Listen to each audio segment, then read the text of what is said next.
نستغفره ونؤمن به ونتوكل عليه ونعوذ بالله من شرور أنفسنا ومن سيئات أعمالنا من يهد الله فلا مضل له ومن يضلل فلا هادي له أشهد أن لا إله إلا الله وحده لا شريك له وأشهد أن سيدنا ونبينا ومولانا محمدا عبده ورسوله أرسله ربه بالحق بشيرا ونذيرا وداعيا إلى الله بإذنه وسراجا منيرا صلى الله تعالى عليه وعلى آله وصحبه وبارك وسلم تسليما كثيرا أما بعد فأعوذ بالله من الشيطان الرجيم بسم الله الرحمن الرحيم سبحان الذي أسرى بعبده ليلا من المسجد الحرام إلى المسجد الأقصى الذي باركنا حوله لنريه من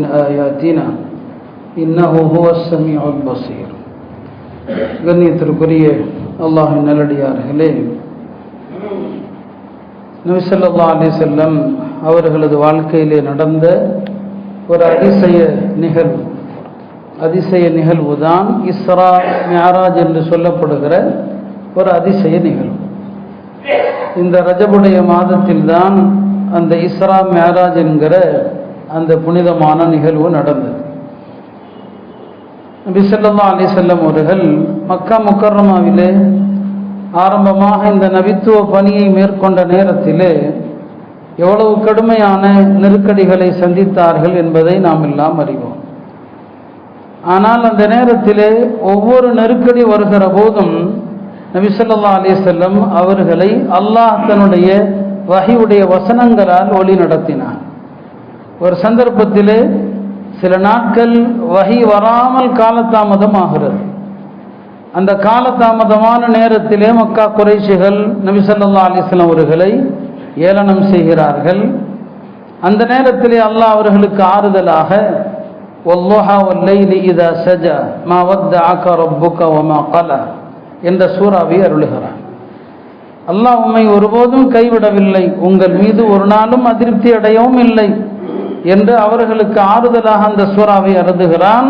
நீங்கள் விரும்புகிற எல்லாமே நடக்கும் என்று அல்லாஹ் நபி ஸல்லல்லாஹு அலைஹி வஸல்லம் அவர்களுக்கு வாக்குறுதி அளிக்கிறான்.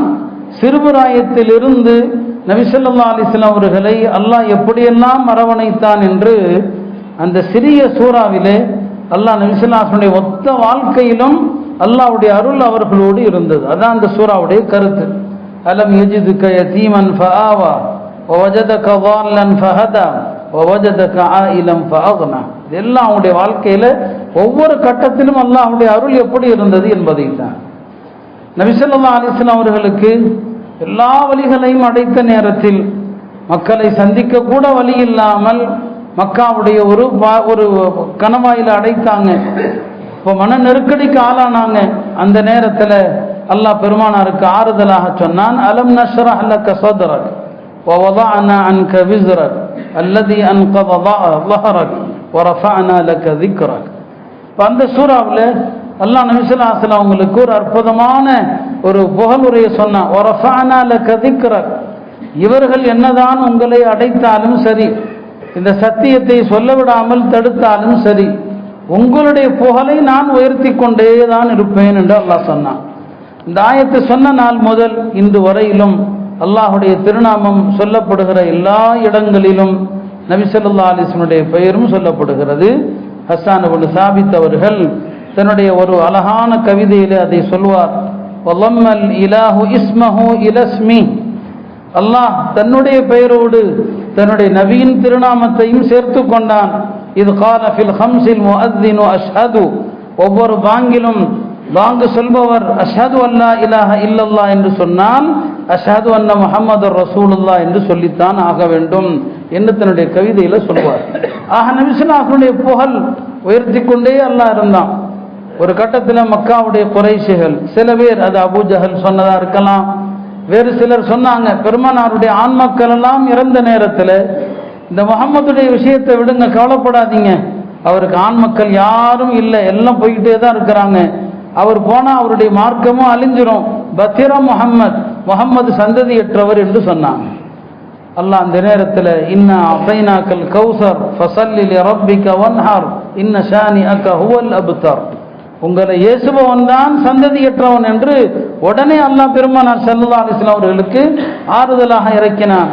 இன்றைக்கும் நபி ஸல்லல்லாஹு அலைஹி வஸல்லம் அவர்களுடைய அவங்களுடைய அன்னை ஃபாத்திமா வழியாக உள்ள சந்ததிகளும் இருக்கிறாங்க, பெருமானாருடைய ஆன்மீக பிள்ளைகளும் இருக்கிறாங்க, நபி ஸல்லல்லாஹு அலைஹி வஸல்லம் தோழர்களுடைய சந்ததிகள் இருக்கிறாங்க. உலகத்தில் ஒரு கூட்டம் சித்திகி, ஒரு கூட்டம் ஃபாரூகி, ஒரு கூட்டம் உஸ்மானி என்று இருக்கிறாங்க. ஆனால் இன்னைக்கு யாரும் அபூஜஹலுடைய வம்சாவளி கிடையாது, அபூ லஹபுடைய வம்சாவளி கிடையாது, அவர்கள் எல்லாம் அழித்து போனாங்க. இப்படி மக்கால ஒவ்வொரு கட்டத்திலும் நெருக்கடி வரும்போதெல்லாம் அல்லாஹ் அவர்களுக்கு இந்த வசனங்கள் மூலமாக ஆறுதல் சொல்லிக்கொண்டே இருந்தான். ஒரு பக்கம் மக்கா குறைஷிகள் இஸ்லாத்தை ஏற்காம புறக்கணித்தாங்க, ஆனால் ஜின்னுகள் இஸ்லாத்தை ஏற்றாங்க. ஜின்னுகள் ஒரு பெரிய கூட்டம் முஸ்லீம் ஆனாங்க. நபி ஸல்லல்லாஹு அலைஹி வஸல்லம் அதை பத்தி அல்லாஹ் பெருமானாருக்கு ஆறுதல் சொன்னான்.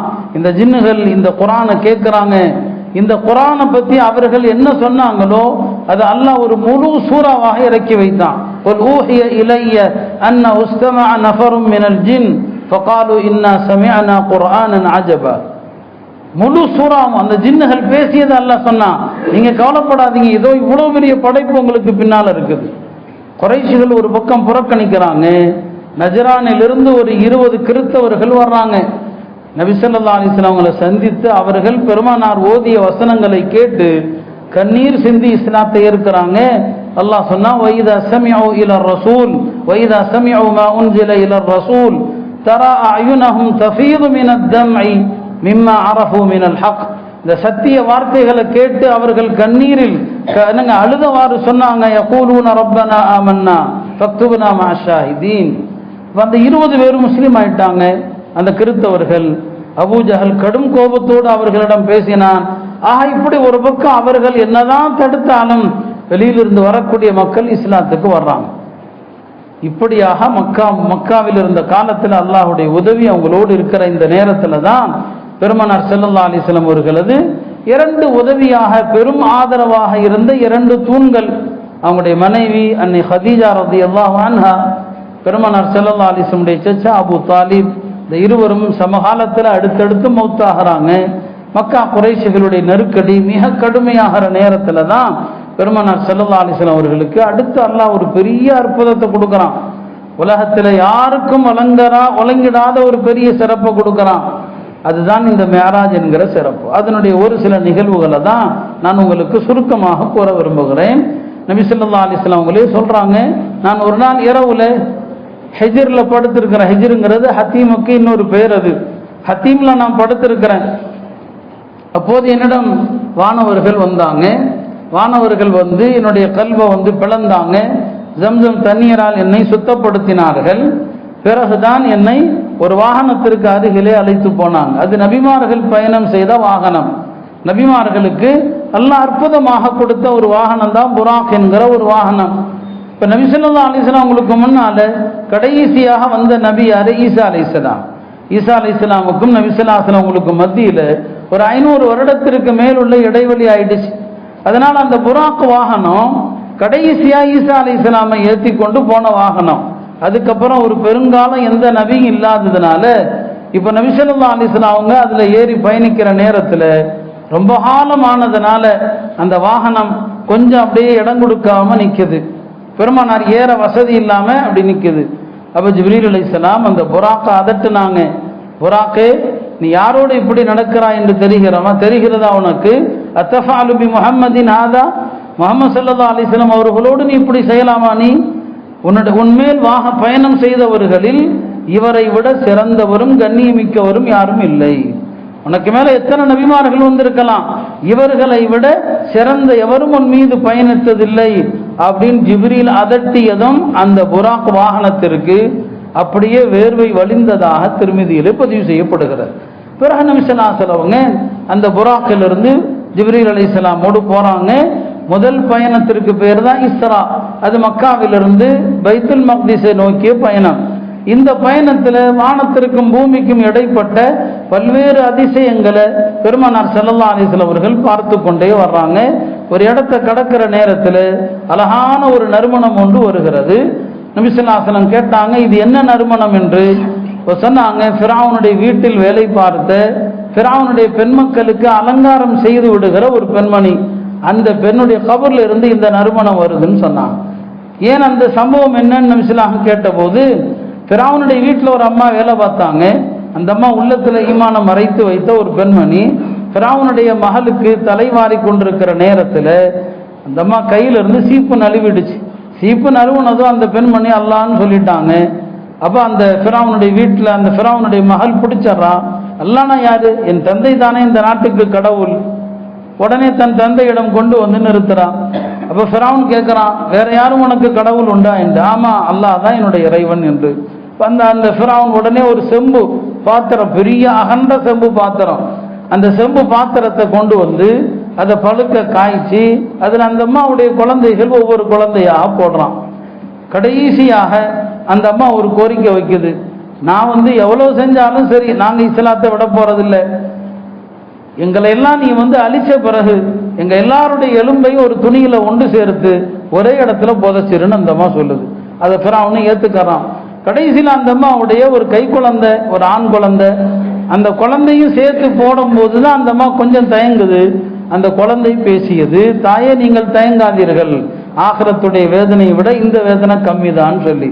இந்த ஹதீஸ் அறிவிக்கிற இப்னு அப்பாஸ் சொல்லுவாங்க, உலகத்துல பேசிய குழந்தைகள் 4 குழந்தைகள்.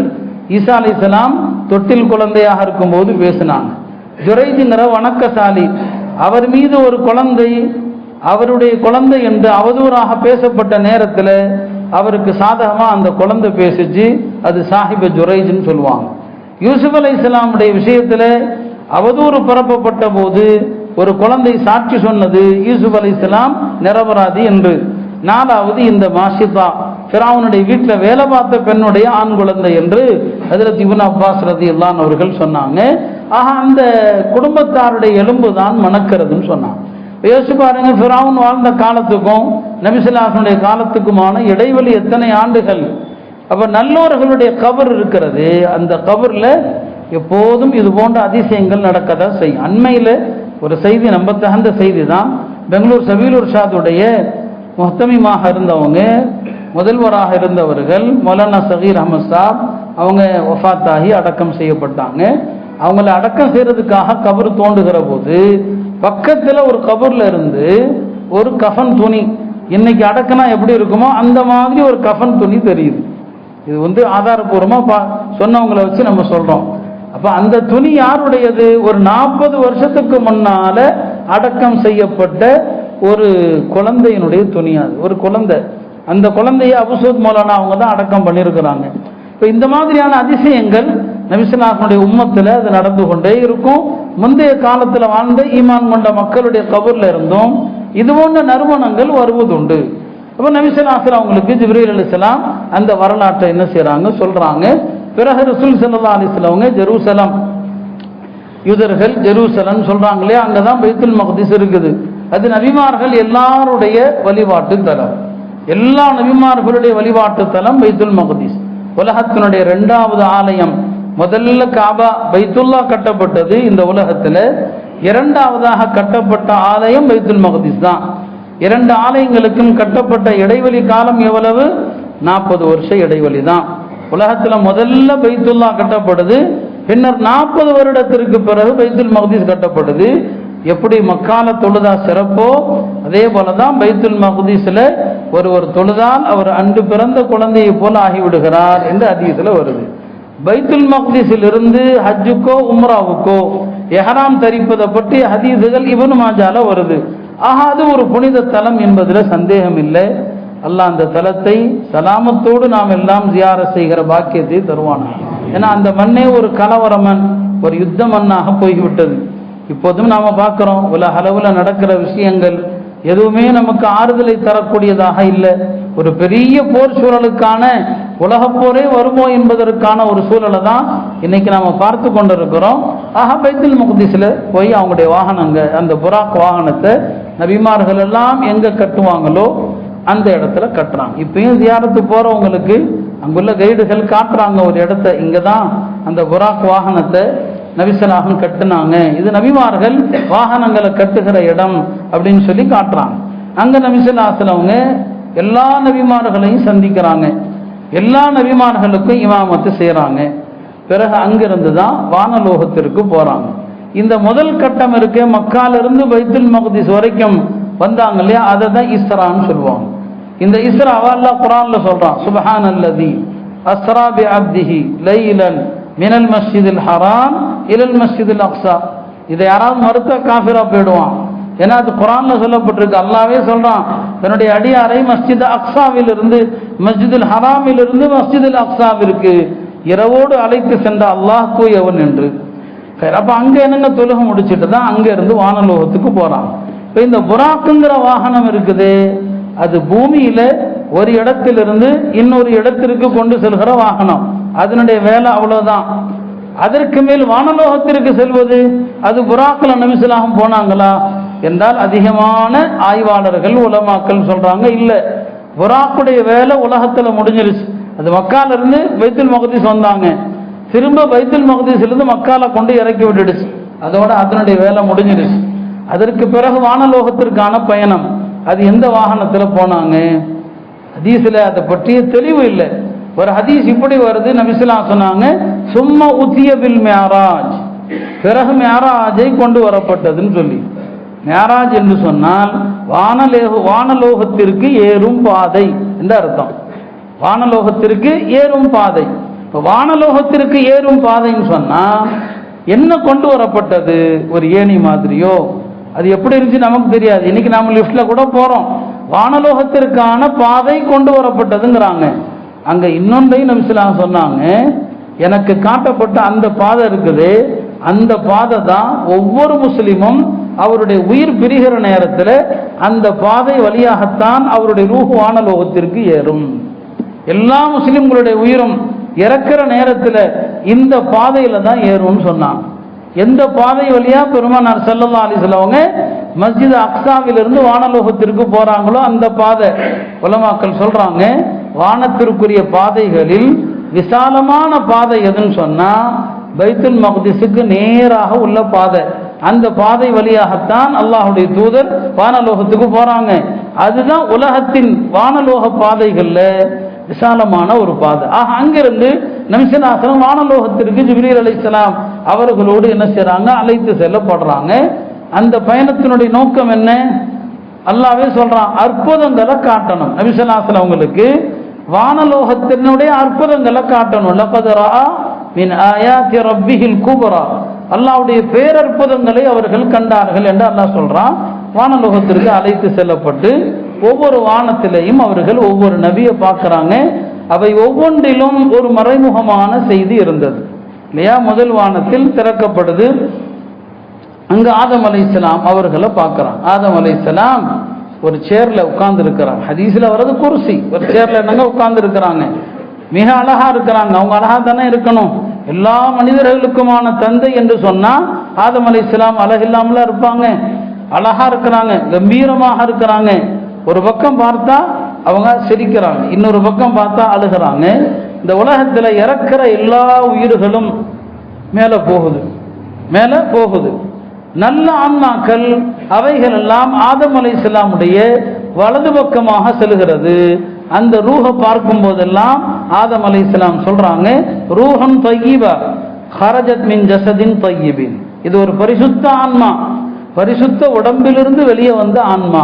அதை பார்த்து ஆதம் அலைஹிஸ்ஸலாம் சிரிக்கிறாங்க. இன்னொரு பக்கம் கெட்ட ஆன்மாக்கள் அர்வாஹ ஹபீஸா, அந்த ஆன்மாக்கள் ஆதம் அலைஹிஸ்ஸலாமுடைய இடது பக்கமாக போகுது. அவ்வாறு போகும்போது துர்நாற்றத்தோடு போகுது. அப்ப ஆதம் அலைஹிஸ்ஸலாம் அழுகிறாங்க, சொன்னாங்க ரூஹன் ஹபீஸா ஹரஜத் மின் ஜஸதின் ஹபீஸின். இது ஒரு கெட்ட ஆன்மா, கெட்ட உடம்பில் இருந்து வெளியேறுது. பாருங்க, நம்முடைய ரூஹு தூய்மையா இருந்தா இந்த உடலும் தூய்மையானது, நம்முடைய ரூஹு அசிங்கமா இருந்தா இந்த உடலும் அசிங்கமானது. ஏன்னா ரூஹ சுமக்கிறது இந்த உடம்பு தான். அப்ப ஆதம் அலைஹிஸ்ஸலாம் ரெண்டையும் பார்க்கறாங்க. நல்ல ஆன்மாக்களை பார்த்தா சந்தோஷப்படுறாங்க, தீய ஆன்மாக்களை பார்த்தா கஷ்டப்படுறாங்க. நான் கடைசியில் சொல்ல, ஒவ்வொரு வானத்திலும் இந்த குறிப்பிட்ட நபிமார்களை ஏன் அவங்க பார்க்கறாங்க அப்படிங்கிறது சொல்லுவோம். ரெண்டாவது வானத்துல தான் யஹ்யா அலைஹிஸ்ஸலாம் ஈசா அலைஹிஸ்ஸலாம் இருவரையும் சந்திக்கிறாங்க. ஒவ்வொரு வானத்தை கடக்கும் போதும் அந்த வானத்தினுடைய நபிமார்கள் பெருமானார் ஸல்லல்லாஹு அலைஹி வஸல்லம் வரவேற்கிறாங்க. ஆதம் அலைஹிஸ்ஸலாமும் இப்ராஹிம் அலைஹிஸ்ஸலாமும் பெருமானாரை வரவேற்கும் போது மர்ஹபம் பில் இப்னி ஸாலிஹ், மகனே வருகன்னு சொல்லுவாங்க. மற்ற எல்லா நபிமார்களும் வரவேற்கும் போது மர்ஹபம் பில் அஹி ஸாலிஹ், எங்களுடைய சகோதரரே வருகன்னு சொல்லுவாங்க. ஏன்னா மற்றவங்களுக்குலாம் அவங்க சகோதர உறவு. ஆதம் அலைஹிஸ்ஸலாமுக்கும் இப்ராஹிம் அலைஹிஸ்ஸலாமுக்கும் மகன்கிற உறவு. அப்போ 2வது வானத்தில் யஹ்யா ஈசா அலைஹிஸ்ஸலாமை பார்ப்பாங்க. 3வது வானத்தில் இத்ரீஸ் அலைஹிஸ்ஸலாமை சந்திப்பாங்க. 3வது வானத்தில் யூசுப் அலைஹிஸ்ஸலாம், 4வது வானத்தில் இத்ரீஸ், 5வது வானத்தில் ஹாரூன், 6வது வானத்தில் மூசா அலைஹிஸ்ஸலாம், 7வது வானத்தில் இப்ராஹிம் அலைஹிஸ்ஸலாமை சந்திப்பான். இந்த 7 நபிமார்களை அல்லாஹ் சந்திக்க வைத்ததனுடைய ஒரு ரகசியம் அதுல அல்லாஹ் வச்சிருக்கிறான். ஒரு ரகசியத்தை அல்லாஹ் என்னங்க வச்சிருக்கிறான். முதல் வானத்தில் ஆதம் அலைஹிஸ்ஸலாமை பார்க்கறாங்க. நான் சொன்னேன் அல்லாஹ்வுடைய நோக்கம் இந்த பயணத்தில் அற்புதங்களை காட்டணும். ஆதம் அல்லாஹ் ஏன் காட்டுறான்னு சொன்னா, முதல் படைப்பு அவர் தானே. ஆதம் அலைஹிஸ்ஸலாம் தாயும் இல்லாம தந்தையும் இல்லாம அல்லாஹ் நேரடியா படைக்கிறான். அல்லாஹ்வுடைய ஆற்றலுக்கான முதல் சான்றியார் ஆதம் அலைஹிஸ்ஸலாம் தான். இப்ப மண்ணிலிருந்து நேரடியா அல்லாஹ் அவர்களை படைக்கிறான். அவருடைய படைப்பே அதிசயம். அல்லாஹ் நாடினால் எதையும் நடத்த முடியும். பாருங்க ஆதம பாருங்க. 2வது வானத்துல ஈசா யஹ்யாவை அல்லாஹ் காட்டுறான். ஈசா அலைஹிஸ்ஸலாமையும் யஹ்யா அலைஹிஸ்ஸலாமையும் காட்டுறான். இந்த 2 பேருமே இவர்களும் அதிசயம்தான். ஈசா அலைஹிஸ்ஸலாம் அதிசயம் நமக்கு தெரியும். தந்தை இல்லாமல் மரியம் அலைஹிஸ்ஸலாம் என்ற தாயை கொண்டு மட்டுமே பிறக்கிற அதிசயம். யஹ்யா எப்படிங்க அதிசயம்? ஏன்னா அவங்க ஒரு தாய் தந்தைக்கு தான் பிறக்கிறாங்க. அவங்களுடைய தந்தை யாரு? ஜக்கரியா அலைஹிஸ்ஸலாம் இல்லையா? அப்ப தந்தைக்கு தானே அவங்க பிறக்கிறாங்க, தாய் தந்தைக்கு தானே பிறக்கிறாங்க. ஆனாலும் அந்த தாய் தந்தை எந்த வயதுல இந்த குழந்தையை பெறாங்க? உலக ரீதியா பார்த்தா அப்படி ஒரு குழந்தை பிறக்க முடியாது. 2 பேருமே வயதானவர்கள். ஜக்கரியா அலைஹிஸ்ஸலாமுடைய மனைவி அல்லாஹ்வே சொல்றான் அகீம், குழந்தை பெற தகுதி இல்லாத மலட்டு பெண்மணி. அப்போ வயதான மலட்டுத்தன்மை உள்ள ஒரு பெண்ணிலிருந்தும் அல்லாஹ் ஒரு குழந்தையை படைக்க முடியும். அல்லாஹ் நாடினா அதுவும் என்னங்க நடக்கும். அல்லாஹ் இந்த அதிசயத்தை அல்லாஹ் அவர்கள் வழியாக என்ன செய்கிறான்? வெளிப்படுத்துகிறான். ஆக இந்த பேர் அற்புதத்தை அல்லாஹ் என்ன செய்யறான்? காட்டுறான். சரிங்களா? இத்ரீஸ் அலைஹிஸ்ஸலாம், இது சில உலமாக்கள் சொல்லுகிற காரணம் இதெல்லாம். இத்ரீஸ் அலைஹிஸ்ஸலாம் இருக்கிறாங்களே, இந்த உலகத்துல அவங்களும் ஒரு அற்புதம் தான். இந்த உலகத்துல முதலாக எழுத்தை கண்டுபிடித்த நபி யாருன்னா இத்ரீஸ் அலைஹிஸ்ஸலாம். அவங்க தான் எழுத்தை என்னங்க கண்டுபிடிச்சாங்க. யூசுப் அலைஹிஸ்ஸலாம் அழகுல ஒரு அத்தாட்சியாக இருந்தாங்க. உலகத்தில் அவங்களை போன்ற அழகு யாருக்கும் தரப்படல. பாதி அழகு, உலகத்தின் பாதி அழகு அவர்களுக்கு தரப்பட்டதுன்னு சொல்லி உலமாக்கள்ல சில பேர் சொல்லுவாங்க, பெருமானாருடைய வாழ்க்கையின் ஒவ்வொரு காலகட்டத்தை குறிக்கும் நபிமார்கள் ஒவ்வொருவரையும் கண்டது. இப்போ நீங்க கனவுல யாராவது ஒரு நபியை பார்க்குறீங்கன்னு வைங்க, ஒவ்வொரு நபியை கனவுல பார்த்தா அந்த கனவுக்கு ஒவ்வொரு விளக்கம் இருக்குது. ஒவ்வொரு நபியை பார்க்கறதுக்கு இப்ராஹிம் அலைஹிஸ்ஸலாம கனவுல பார்த்தால் அவர் ஹஜ்ஜு செய்வார் என்று அர்த்தம். இப்ராஹிம் அலைஹிஸ்ஸலாமுக்கும் ஹஜ்ஜுக்குமான ஒரு தொடர்பு இருக்குது. சரிங்களா? அப்ப அவங்கள கனவுல காண்பது என்பது ஹஜ்ஜு செய்யற மாதிரின்னு சொல்லி அந்த வகையில இந்த நபிமார்களை கண்டதை சில உலமாக்கள் விவரித்தாங்க. ஆதம் அலைஹிஸ்ஸலாமை பெருமானார் கண்டாங்க இல்லையா, அதுக்கு என்ன தொடர்பு? நபி ஸல்லல்லாஹு அலைஹி வஸல்லம் வாழ்க்கையோடு. ஆதம் அலைஹிஸ்ஸலாம் சொர்க்கத்தில் இருந்தாங்க, அல்லாஹ்வுக்கு பக்கத்தில் இருந்தாங்க இல்லையா? பிறகு இப்லீஸ் அவங்கள அங்கிருந்து வெளியேற்றினாங்க. அதே போலதான் நபி ஸல்லல்லாஹு அலைஹி வஸல்லம் மக்கா என்கிற ஹரம்ல இருக்கிறாங்க. அந்த ஹரமிலிருந்து அந்த நாட்டு மக்களால், சொந்த மக்களால் மக்காவிலிருந்து வெளியேற்றப்படுவார்கள் இன்னொரு பூமிக்கு. ஆதம் வெளியேற்றப்பட்டது போல நபி ஸல்லல்லாஹு அலைஹி வஸல்லம் வெளியேற்றப்படுவாங்க. இதுதான் ஆதம் அலைஹிஸ்ஸலாமுடைய அந்த ஜியாரத்துடைய விளக்கம் சொன்னாங்க. 2வது வானத்துல யாரை பார்க்கறாங்க? யஹ்யா ஈசாவை பார்க்கறாங்க. இந்த 2 பேருமே யூதர்களால் துன்புறுத்தப்பட்டவர்கள். ஈசா அலைஹிஸ்ஸலாமை கொல்ல வந்தாங்க, அல்லாஹ் உயர்த்திட்டான். ஜக்கரியா யஹ்யா அலைஹிஸ்ஸலாமை கொன்னுட்டாங்க. அவங்க என்னங்க யூதர்கள் கொன்னாங்க. இந்த 2 நபிமார்களும் யூதர்களால் துன்புறுத்தப்பட்டது போல பெருமானார் ஸல்லல்லாஹு அலைஹி வஸல்லம் அவர்கள் அடுத்த கட்டம் வாழ்க்கையில என்ன? மதீனா. இந்த மதீனால யூதர்களால் துன்புறுத்தப்படுவார்கள். நடந்துச்சு. பெருமானார் மீது ஒரு கல்லை தூக்கி போட்டு கொல்ல முயற்சி பண்ணாங்க. கடைசியில எதுவும் நடக்கல. பெருமானாருடைய சாப்பாட்டுல, அவங்க சாப்பிட்ட ஆட்டுல ஒரு நஞ்ச கலந்தது ஒரு யூத பெண்மணி தான். அதனுடைய தாக்கத்துல தான் இறுதியில் நபி ஸல்லல்லாஹு அலைஹி வஸல்லம் மௌத்தானாங்க. அப்ப நபி ஸல்லல்லாஹு அலைஹி வஸல்லம் வாழ்க்கையில இந்த சூழ்ச்சி எல்லாம் செய்தவர்கள் யூதர்கள். அதுதான் அந்த 2 நபிமார்களை சந்தித்தது. 3வது வானத்துல யூசுப் அலைஹிஸ்ஸலாமை பார்த்தாங்க. இது பெருமானாருடைய வாழ்க்கையோடு எப்படி சம்பந்தப்படுது? யூசுப் அலைஹிஸ்ஸலாமை அவர்களது சகோதரர்கள் சதி பண்ணி தந்தையிடம் இருந்து பிரித்தாங்க. கடைசியில பொறுமையால் வென்றது யார்? யூசுப் அலைஹிஸ்ஸலாம். யூசுப் அலைஹிஸ்ஸலாம் ஒரு நாட்டின் அதிபர் ஆயிட்டாங்க. அவங்களுடைய சகோதரர்கள் சாப்பாட்டுக்கு வழி இல்லாம எகிப்துக்கு வர்றாங்க. யூசுப் அலைஹிஸ்ஸலாம் சகோதரர்களை மன்னித்தாங்க. லா தஸ்ரீப அலைக்குமுல் யௌம். பெருமானார் ஸல்லல்லாஹு அலைஹி வஸல்லம் அவர்களை அவங்களுடைய சொந்த மக்கள் மக்காவாசிகள் விரட்டினாங்க. இறுதியில் நபி ஸல்லல்லாஹு அலைஹி வஸல்லம் அதே மக்காவை வெற்றி கொண்டாங்க. அப்படி வெற்றி கொண்ட நேரத்தில் பெருமானார் ஸல்லல்லாஹு அலைஹி வஸல்லம் அவர்களும் இந்த நாள் என் சகோதரர் யூசுப் அலைஹிஸ்ஸலாம் என்ன சொன்னாங்களோ அதையே நானும் சொல்லுகிறேன். லா தஸ்ரீப அலைக்குமுல் யௌம். இந்த நாள் உங்கள் மீது எந்த குற்றமும் இல்லை. அவங்க மன்னிச்ச மாதிரி இவங்களும் மன்னித்தான். 4வது வானத்தில் இத்ரீஸ் அலைஹிஸ்ஸலாமை பார்க்குறான். இத்ரீஸ் அலைஹிஸ்ஸலாம் கல்வியால் உயர்ந்தவர்கள். அவங்க தான் முதலாக என்ன செஞ்சாங்க? எழுதுனாங்க. உலகத்துக்கு எழுத்தறிவை கொடுத்தது அவங்க தான். அந்த வகையில் நபி ஸல்லல்லாஹு அலைஹி வஸல்லம் அவர்கள் அவங்களுடைய வாழ்க்கையில் ஒரு கட்டம் வருது. எல்லா அரசர்களுக்கும் கடிதம் எழுதுறாங்க, எல்லா மன்னர்களுக்கும் எழுதுறாங்க, என்னுடைய மார்க்கத்தை பின்பற்றுங்கள் என்று. அதற்கு பிறகு இஸ்லாம் பல இடங்கள்ல வேகமாக பரவுது. கல்வியை கொண்டுதான் அல்லாஹ் மனிதர்களை உயர்த்துகிறான் என்கிற ஒரு செய்தியும் அதுல இருக்கு. அடுத்த என்னங்க யாரை பார்க்கறாங்க? ஹாரூன் அலைஹிஸ்ஸலாம் பார்க்கறாங்க. ஹாரூன் அலைஹிஸ்ஸலாம் அவர்களது கூட்டத்தார்ல மக்கள் எல்லோராலும் நேசிக்கப்படுகிற ஒரு நபி. எல்லாரும் அவங்கள நேசிப்பாங்க. அதே போலதான் நபி ஸல்லல்லாஹு அலைஹி வஸல்லம் அவர்கள் எல்லோராலும் நேசிக்கப்பட்டவங்க. அவங்களுடைய வாழ்க்கையில அவர்களை வெறுத்தவர்கள். ஒரு கட்டத்தில் அவங்களும் சொன்னாங்க, இந்த உலகத்துல எங்களுக்கு இவங்க தான் பிரியமானவர்கள் என்று. மூசா அலைஹிஸ்ஸலாமை நபி ஸல்லல்லாஹு அலைஹி வஸல்லம் சந்தித்தாங்க. அதுல நிறைய செய்திகள் இருக்குது. மூசா அலைஹிஸ்ஸலாமுக்கும் பெருமானார் ஸல்லல்லாஹு அலைஹி வஸல்லம் அவங்களுக்குமான தொடர்பு, இருவருக்குமான ஒப்பீட்டு விஷயங்கள் நிறைய உண்டு. அதுல ஒரே ஒரு செய்தியை சொல்லுவாங்க.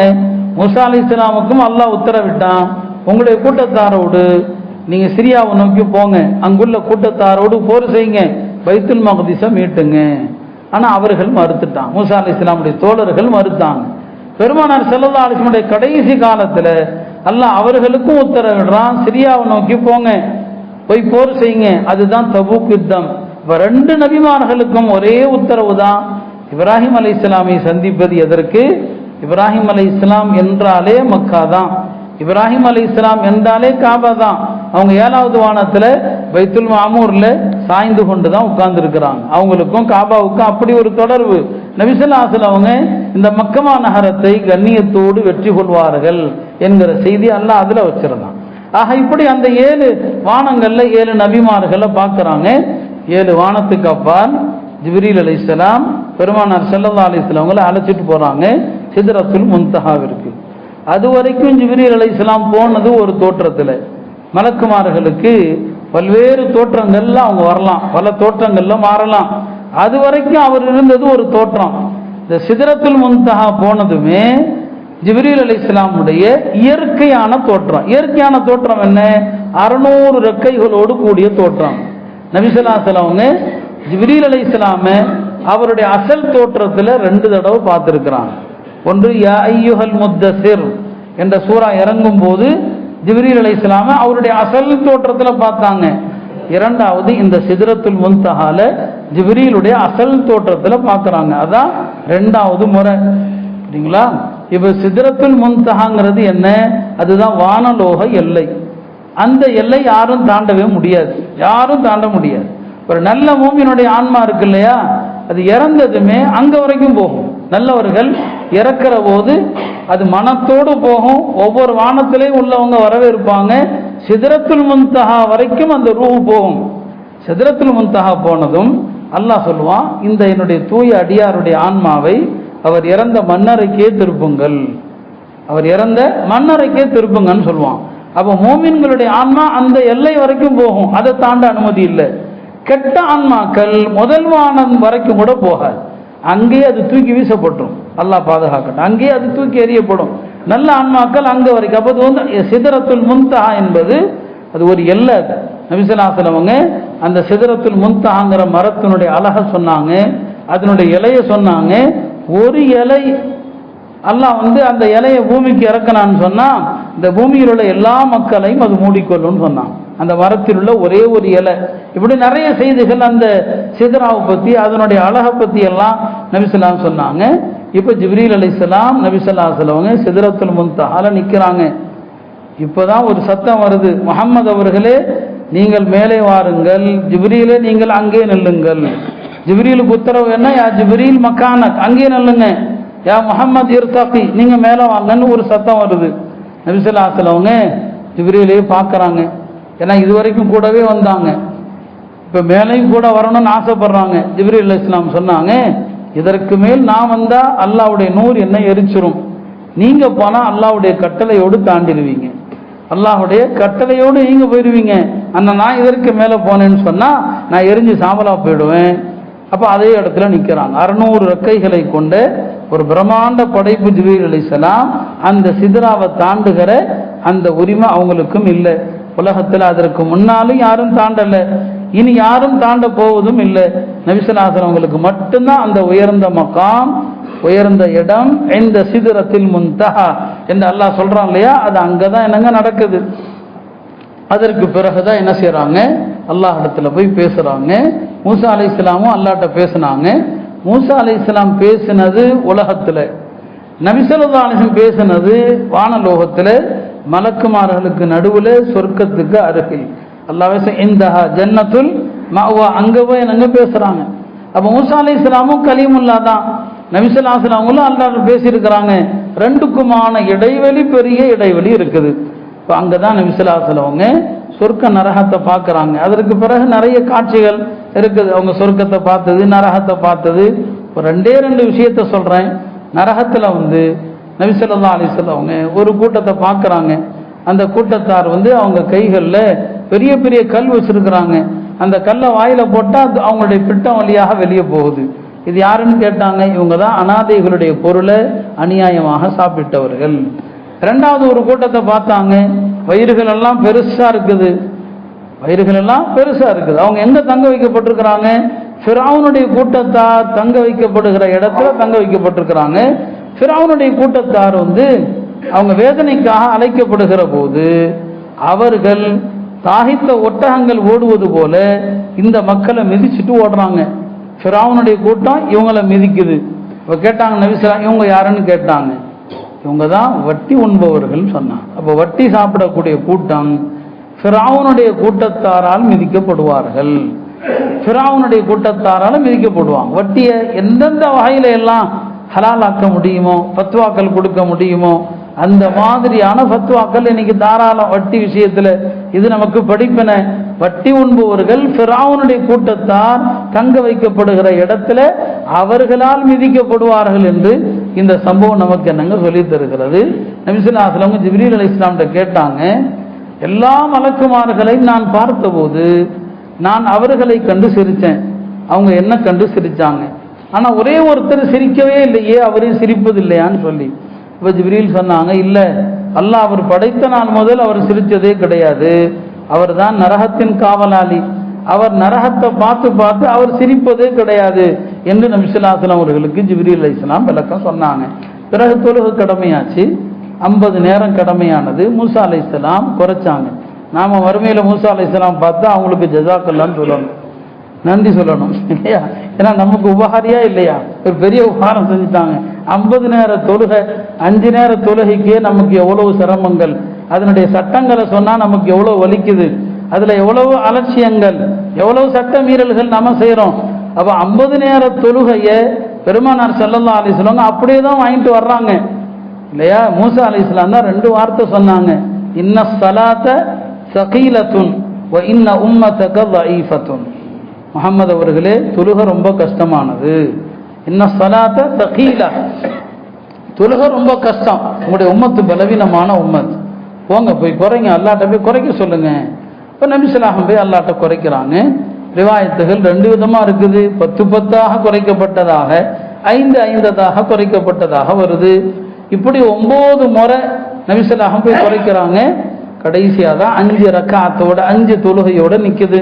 இந்த 5 தொழுகையோட நிறுத்தும் போது அல்லாஹ் சொன்னா, முஹம்மது அவர்களே, இது எண்ணிக்கையில 5, நன்மையில 50.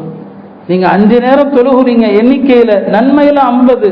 என்று நபி ஸல்லல்லாஹு அலைஹி வஸல்லம் அவங்களுக்கு அல்லாஹ் சொல்றான்.